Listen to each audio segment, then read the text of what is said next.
Welcome to Unhinged Magi. Oh man, convention time. Yep. Here's one thing that we showed up, we checked in, we did our thing, we went over to the place, and the first thing they do, day one, smorgasbord of food. Oh my gosh, you guys, they did an amazing job. But now by this point, you've probably seen other pictures online about like the whole spread of like all the food and the setup. Let me tell you, Legend Story Studios knocked it out of the park. Yeah, I've never been to any kind of convention ever where day one, we're going to treat you.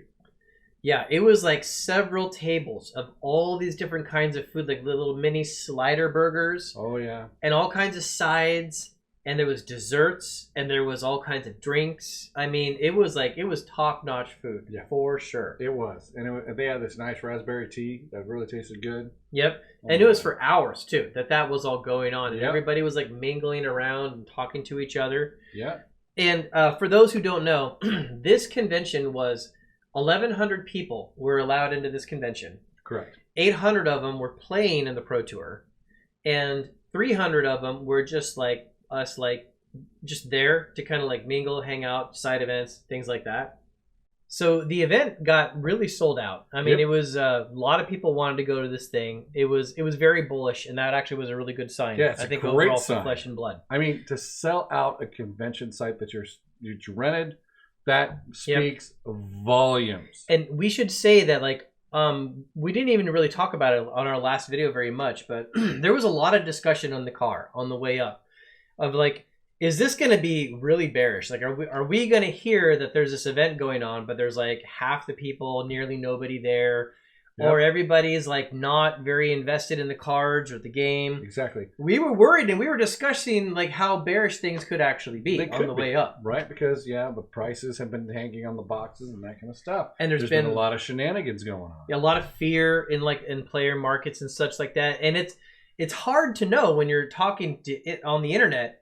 There's a desire for all three of us to take what you hear on the internet and to see reality and to kind of bridge those two. So that was like almost like half the reason for all three of us actually going, is to actually be there and like see it in person. That's right. And to be there. That was the best part. yeah, for sure. And so it was so cool. Like there's we should actually show what they got over here on the side. Yep. There's a website where they've actually like summarized like a lot of the stuff that actually happened. Yep. So you can see, like, there was the Q&A that happened the first night. Now, that was Thursday night. Thursday night, yeah. That's where the big banquet and everything was. With all the food. Yeah, with all the crazy food.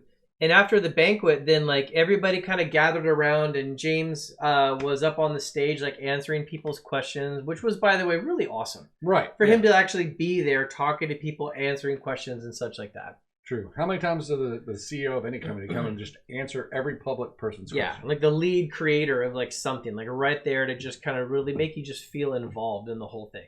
So yeah, we really appreciated that's what was actually happening at the actual event. Not only that, he actually was standing in line for signatures too. Yeah, he did that several times, actually. His line, well, this was the first night, and the line was out the door to get signatures. Yeah, well, James White was getting mobbed like everywhere he went. Like if he would stop for a second, like a line would just form because people wanted to meet him and thank him and shake his hand and like get a signature and stuff like that. So it was pretty amazing. People were extremely excited to be there, and that deserves to be mentioned unto itself. We were worried about what the energy of the event would be like, and it was very exciting. It was a very high energy filled anything. It was great. People were asking about here they're playing and that kind of stuff. People were talking about what sideboard weapons to handle Bravo and that kind of stuff. Yeah, that was really kind of fantastic. And there was a lot of excitement on the playing side, of course, because this is Pro Tour. But there was also a lot of excitement over the buying of cards, talking about cards, opening of cards. Like we were able to capture lightning in a bottle. I felt like again with this whole booth thing. Well, that was the next day. Yeah. That was the next day. There was a booth called Min-Max Games, a company. And while we were like going around buying cards, like, and I'm picking up like a stack of cold foils. Oh, wait, that was day 2. That was lightning bottle happened on day 2, right? That was Friday. Yeah, no, it was Saturday. The opening of stuff. Yeah, that was all Saturday. Are you sure about that? Absolutely. Okay. Because we opened both boxes. We both opened both cases in the same day. Oh, that's right. Yeah, Yeah. those. Okay, so we'll talk about that in the next video. Yeah. But still, like, there was a lot of excitement. I mean, there was definitely cruising around, buying cards. And that was at the convention. Everyone was buying cards. Yep. So the VIP case branched out. So we were talking about the VIP, the question, the Q&A. Then we all went to sleep. And then it was the next day. And then we actually saw people buying cards. Yeah, including us. Like, I bought a stack of cold foils. He did.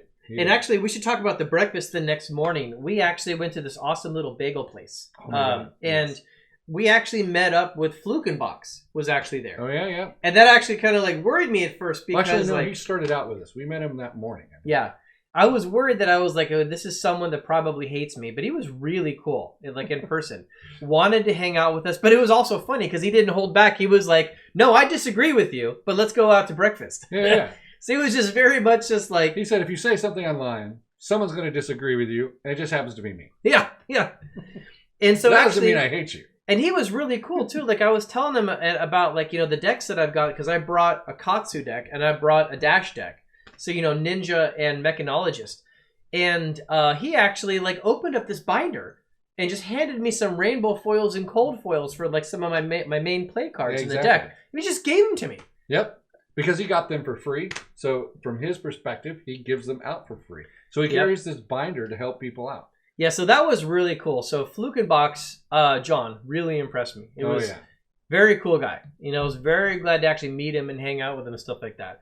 And it was funny because we're in this like little bagel shop that's like near the convention, and we got there pretty early. We were first in line. Yeah, but then people started cruising through there, and you could see them like when they would walk in the door, and they'd be like, "There's Rudy, there's Rudy." Yep. There he is, and they'd get all excited. And as we're sitting there just chowing down on our bagel and the potatoes and such like that, people kept coming up to the table and shaking hands. Actually, we had a croissant with bacon, egg, and cheese. I don't know why I keep saying bagel. It was a bagel place. Oh, yeah, sorry. But they had giant croissants.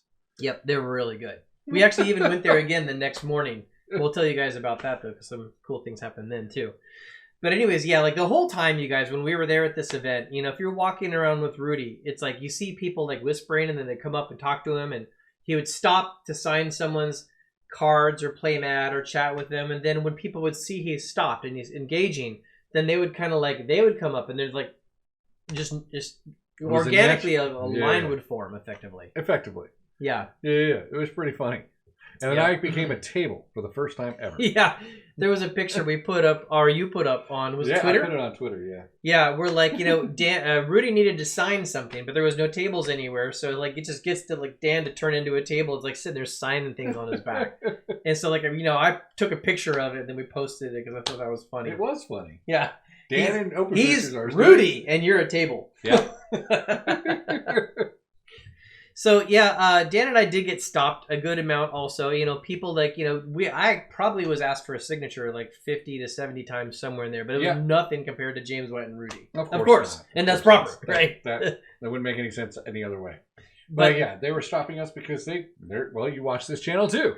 The reason why that actually mattered to me though is that like I was really worried that I was going to show up and there was going to be all this hate. Yeah, I wasn't as worried. There was people that were kind of giving me side eye at the beginning, and like, you know, you could tell there was people there that were a little like, you know, distant to me, but like actually like that warmed up real quick, and we'll talk about more of that in the next video, day 2 kind of thing, because there's some really cool things that happened. Yeah. It was an amazing event. I really actually going around to the extra booths. I actually picked up some more hearts because everyone knows I pick up hearts. I got them for a pretty good discount, $160. Yeah, pretty much. That's a really good price. That was pretty nice. And then, unfortunately, they wouldn't sell me all their hearts. That was really surprising. Well, I think they sold out though at that point. No, I know they didn't sell out. Oh, really? Yeah. They were holding back. Yeah. So that was Mangrove Games. Both. Yeah. They only sell me 4. Yeah, another really good booth, by the way. Mangrove Gaming. We bought a lot of stuff over at that booth as well. I picked up my first gold cards too. Yeah, 2 gold. That was not Mangrove or Min-Max. It was a different group. I'll bring those up and we'll. Or was it Min-Max? No, it was Min-Max. It was Min-Max. Yeah, where you bought the 2 gold cards. That's correct. Yeah, actually, yeah. So I'll bring that and I'll put them in the video when we talk about them. Yeah. So I'll have to get those. Yeah, your first gold cards ever. That was pretty cool. Yeah. So also in the in this Q&A that you can see there in the picture, James White spent a little bit of time like mentioning that the potions will be something to be used in the game like later on. And so some people, including me, caught that. So I already wanted to get them, and like these potions and talismans and such are like $5 each. So like I finished my play sets out of all the ones I could from a few of the booths. Yep. And then he went to he called me Dan. But he goes, Dan, you actually gotta buy these. And I'm trying to get the gold. No. Just buy these now because you'll need them later. Yep. Okay, fine, Edwin. I'll buy them now. Yeah, cold foils and majestic rainbow foils are just getting bought out like crazy right now. That is kind of a weird coincidence, right? Yeah. Do you have any speculation on that? Of why we just keep seeing those being bought out? I do actually. We should do a whole nother video on that. Okay. Because we're going to go a whole different direction. Yeah, all right. If we start talking about that. That's true. So also, we should mention some of the things about the Pro Tour here. Let's show some pictures of it. Because like in this awesome article here on the website, they talk about, this is kind of like what we were running into, where you can see this is the metagame breakdown on day one. Yep. And everybody kept on talking about Bravo, and they were talking about Chain, and they were talking about Prism. Correct. That's all I heard people saying. And when you see like in the metagame breakdown here, that absolutely reflects what was going on. And what was ironic was that before the tournaments before the Pro Tour even started, people would tell me, "Oh, I know I'm going to lose because I'm not playing one of the main three." And I'm like, "What? You can't go in with an attitude like that. Come on!" But I honestly figured there would be even more Bravo than there actually was, based on what I was hearing people saying. Yeah. Just how dominant it was, when he actually goes off and does this whole like multi element thing. You got pounded before even finished. I played a game against Saint, and I knew I was gonna lose, totally fine. But I really wanted to make sure my mechanics were on, and I wanted to get a chance to see the whole Starvo combo going off, in person. So Saint, you got it to the face a couple times. Yeah, so Fabled Hunters basically kicked my face in a couple games, and which was great. I wanted to see the combos going off, but I can tell you that with my dash, I actually did 21 points to him. Actually got through in one of the rounds. He pulled the Starvo like 6 out of 7 turns. He got the combo. On the one turn where he didn't, I actually got through 21 points of damage to him with dash actually. So I do really like dash. Yeah, the whole mechanologist thing is really cool. I'm going to keep developing that. So anyway, pretty soon he'll have a Twiddle Vault version of dash. So there you go, Twiddle Vault of that. So the metagame actually did change a lot between day 1 and day 2. You could see that there was actually a large increase. And so this is kind of like what we were expected to see based on what we were hearing. I didn't even think there would be that much of the other heroes being played. I thought it was almost entirely Bravo, and then a little bit of Prism and a little bit of Chain. But it actually turned out to be, actually a fairly decent split. But it increased more for those 3 on day 2 for sure, which was really interesting. Now, we also got to meet a lot of the cosplayers. Let's see, where are they in this article? They took pictures of the people. They had a whole cosplay contest. Mm-hmm. And so these are some of the winners of the cosplayers. Now, Christine Sprinkle was even there. Yeah, she was. But she's not listed on the article here. But yeah, she was even there. So it's kind of cool to see that she's actually back to doing cosplay again. Yep. With everything that happened before. But the cosplay costumes are really good. And when we talk about, on our next video, when we talk about what happened at the MinMax booth, we'll mention these, the cosplayers. But you guys will also see this in some Alpha Investments videos coming up here pretty soon as well. Yeah. So, maybe that's good for, this video talking about the first bit. What we're going to talk about in the next video is probably what happened on Saturday and then the car trip back. It's probably a good thing to kind of center the videos around. But here's what I want to mainly summarize is we came into this event very bearish on what could be going on in Flesh and Blood.